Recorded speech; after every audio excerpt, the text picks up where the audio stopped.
د ناټو وروستۍ پریکړې طالبان سخت وارخطا کړل. لیدونکو سلام، ستړي مشئ، وخت مو په خیر. له هغه وروسته چې تېره پنجشنبه د ناټو عمومي منشي ینس سټولټنبرګ اعلان وکړ چې ناټو داسې ژر له افغانستان څخه نشي وتلی. د ناټو عمومي منشي ینس سټولټنبرګ وویل چې ناټو به حالاتو ته ګوري، بیا به له افغانستان څخه د وتلو پریکړه کوي.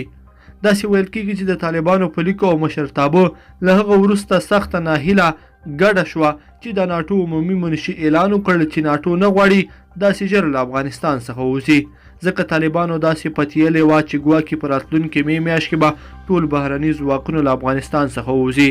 د طالبانو د قطر مرکچي پلاوي مشر ملا برادر هم یو پرانیستی لیک کې د امریکا له ولس څخه غوښتي وو چې په حکومت فشار راوړي تر څو امریکایي ځواکونه له افغانستان څخه وباسي.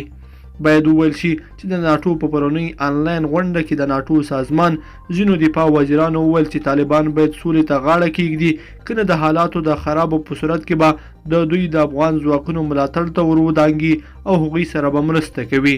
دا په داسې حال کې ده چې د ناټو عمومي منشي د له افغانستان څخه د بهرنیو ځواکونو د نه وتلو خبره کوي چې څو ورځې مخکې نوي زیلند اعلان وکړ چې دوی په راتلونکو څو ورځو کې خپل ټول پوځیان له افغانستان څخه وباسي.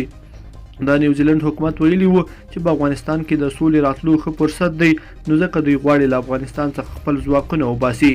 طالبانو هم د نیوزیلند د دې پریکړې هرکلی وکړ او له ټولو بهرنیو سرتیرو څخه وغوښتل چې د دوحې له موافقې سره سم پر افغانستان څخه پر خپل وخت ووځي.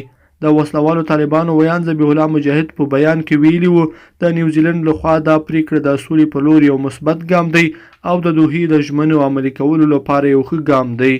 باید وویل شي چې ناټو امریکایي ځواکونو 21 کاله مخکې په 2001 کال کې د طالبانو د واکمنۍ له ړنګېدو وروسته افغانستان ته رالل او دا د حسابان د 20 کاله کېږي چې په افغانستان کې میشت دي.